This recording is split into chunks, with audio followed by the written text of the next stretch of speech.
क्या हमारी उम्र की वजह से हमारे स्पर्म काउंट में कुछ हेर फेर होता है? यस या नो? तो माय आंसर इज यस। क्योंकि बेसिकली ये क्वेश्चन जनरेट हुआ है, मैंने जब कमेंट्स पढ़ रहा था उसी बीच में एक क्वेरी आई थी जहां पर पेशेंट पूछ रहा है कि मेरी एज बढ़ती जा रही है तो मेरे स्पर्म काउंट कम हो सकते हैं, यस या नो? तो मैं उसका आंसर देते हुए कह रहा हूँ यस, हो सकते हैं। एज फैक्टर स्पर्म काउंट पे पड़ता है। जैसे हमारी एज बढ़ती रहती है वैसे हमारी दिक्कतें बढ़ती रहती हैं। मैं डॉक्टर हिमांशु धवन आज आपको सिर्फ एज फैक्टर के साथ रिलेटेड स्पर्म काउंट की प्रॉब्लम्स के बारे में डिस्कस करूंगा। क्या स्पर्म काउंट का डाउन होना हमारे एज के ऊपर डिपेंड करता है या नहीं? तो बेसिकली स्टार्ट करते हैं पहले पॉइंट से। वो पॉइंट है जो मेजरली सबको एक जहन में रहता है कि क्या उम्र हमारे स्पर्म काउंट के ऊपर कैसे इफेक्ट डालेगी। तो सबसे पहले स्पर्म की एक एज फैक्टर होती है, अपनी खुद का एज, एक साइकिल है, खुद की एक एज है। तो स्पर्मेटोजेनेसिस को पहले थोड़ा सा बारीकी से समझेंगे, बारीकी का थोड़ा सा ओवरव्यू करेंगे कि स्पर्मेटोजेनेसिस हमारी जो होती है वो बेसिकली 90 डेज की होती है। तभी आपको हर कोई डॉक्टर आपको 90 डेज का ट्रीटमेंट रिकमेंड करता है जब आपका स्पर्म काउंट कम होते हैं। चाहे आप आईवीएफ सेंटर चले जाओ, वहाँ पर भी आपको 90 डेज की मेडिसिन मिलेगी। चाहे आप किसी फिजिशियन के पास चले जाओ, जनरल फिजिशियन के पास चले जाओ, आयुर्वेद फिजिशियन के पास चले जाओ या होम्योपैथ फिजिशियन के पास चले जाओ, वो आपको रिकमेंड हमेशा 90 डेज की करेगी, क्योंकि आपके स्पर्मेटोजेनेसिस 90 डेज की होती है। और 90 डेज की वजह से हमको जो स्पर्म मिलता है वो उसकी ही धाराओं से निकलता हुआ 90 दिन पे हमें मिलता है। अब ये साइकिल जब चलती रहती है, उसकी एक सर्कुलेशन मोड होती है। तो जब ये साइकिल चलती रहती है तो हमें स्पर्म मिलता रहता है। और एक स्पर्म की जो एज होती है वो सिर्फ और सिर्फ 3 दिन से 4 दिन की होती है। मान लीजिए कि आज मैंने इजैकुलेट किया, तो नए स्पर्म के जो ट्रैक है, जो नया स्पर्म बनेगा और नया स्पर्म आएगा, उसको 3 से 4 दिन लग जाते हैं। इसीलिए आपको लैब टेक्नीशियन हमेशा ये बोलता है कि आप 4 दिन के बाद आओ, 3 दिन के बाद आओ, आज मास्टरबेट कर लो, 4 दिन के बाद आना। इस तरीके से इसलिए बोलता है क्योंकि वो 3 दिन में हमको, 4 दिन में हमें नए स्पर्म काउंट मिल जाते हैं। ये तो हो गई एक स्पर्म की एज। अब बात करते हैं कि क्या एज जो है वो मैटर कर रही है या नहीं। तो मैटर करती है।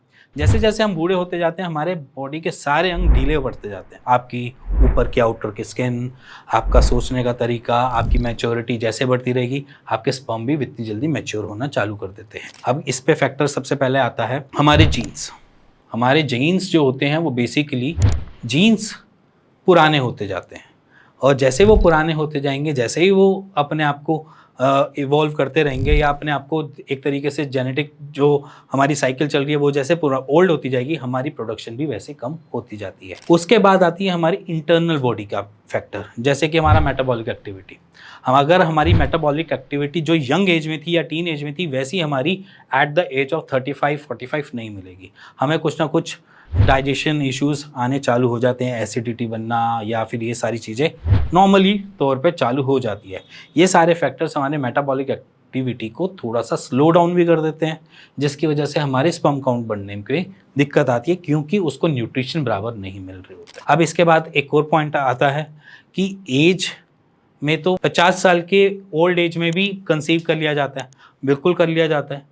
ऐसा नहीं है कि 50 साल में अगर पहुंच गए तो कंसीव नहीं कर सकते या कंसीव नहीं हो पाएगा या आपके स्पर्म काउंट बिल्कुल डेड हो जाएंगे एट द एज ऑफ 50।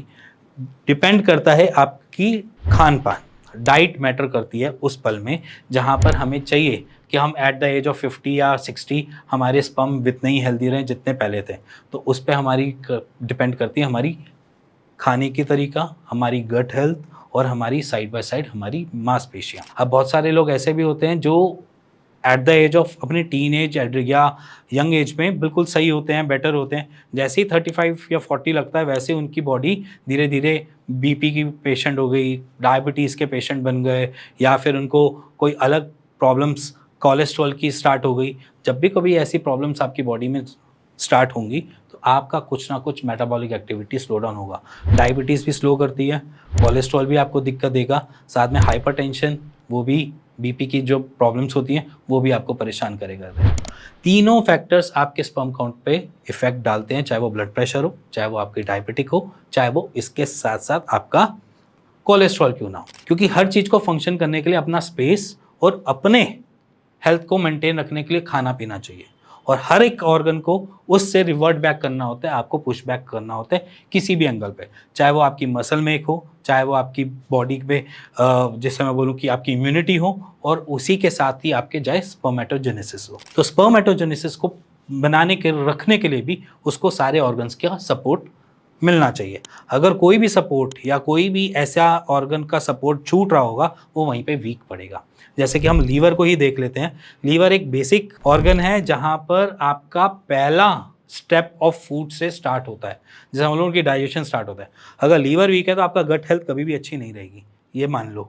अगर गट हेल्थ अच्छी नहीं रहेगी तो आपको वो आपके स्पर्म हेल्थ में भी इफेक्ट डालेगा। और अगर लीवर आपका परफेक्टली फाइन है तो आपको कोई दिक्कत नहीं आएगी, और अगर लीवर वीक है तो आपको दिक्कतें बढ़ेंगी आपके स्पर्म काउंट बढ़ने में और ना बढ़ने में भी। सो बेसिकली आपकी एजिंग एक्चुअली में आपके स्पर्म पे दिक्कत देती है।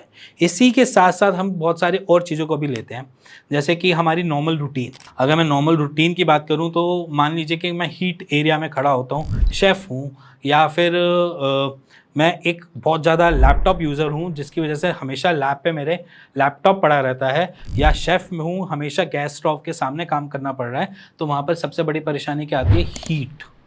हीट की वजह से हमारे स्पर्म हेल्थ पे इफ़ेक्ट पड़ता है। अब क्या होता है, बहुत सारे शेफ़ हमने देखे हैं जो हमने अपनी नॉर्मल रूटीन में पेशेंट्स को चेक करते हैं, तो हमारे को आइडिया है कि एट द एज ऑफ 40 या 45 शेफ़ के साथ कभी ना कभी ये प्रॉब्लम आ जाती है कि उनकी फर्टिलिटी हैम्पर हो रही होती है। उसके पीछे रीज़न जो समझ में आता है वो एक ही रीज़न आता है कि ज़्यादा लंबे टाइम तक वो हीट एरिया के आसपास खड़े रहने का से जो उनकी बॉडी में इफ़ेक्ट पड़ा है वो एक ही है कि उनके स्पर्म काउंट कम हो गए। ऐसा नहीं है कि बिल्कुल ख़त्म हो गए, बट कम हो गए। उसके पीछे रीज़न है टेस्टिस अपनी फंक्शन को परफॉर्म नहीं कर पा रहा, कॉज बाय एक्सेस हीट। उसको एनवायरनमेंट से इतनी हीट मिल रही है जिसकी वजह से वो परफॉर्मेंस नहीं कर पा रहा। एज लाइक कि मैं अगर बहुत ज़्यादा गर्मी में हूँ तो मैं परेशान रहूँगा, मैं अपने काम को ढंग से नहीं कर पाऊँगा। वैसे ही आपके टेस्टीज हैं, अगर टेस्टीज गर्माहट में ज़्यादा हैं और गर्मी की उसको ज़्यादा मिल रही है तो वो अपनी परफॉर्मेंस में ढीला पड़ेगा, और जब वो ढीला पड़ेगा तो आपको इफेक्ट देगा स्पर्म काउंट पे। अब बात करते हैं एक और फैक्टर जहां पर हम कहते हैं कि अगर आपको ऊपर से देने वाली चीज़ें, मान लीजिए ऊपर से देने वाली आपके फॉर पेरेंट्स से आई हुई जो पार है उसमें कोई दिक्कत ना हो।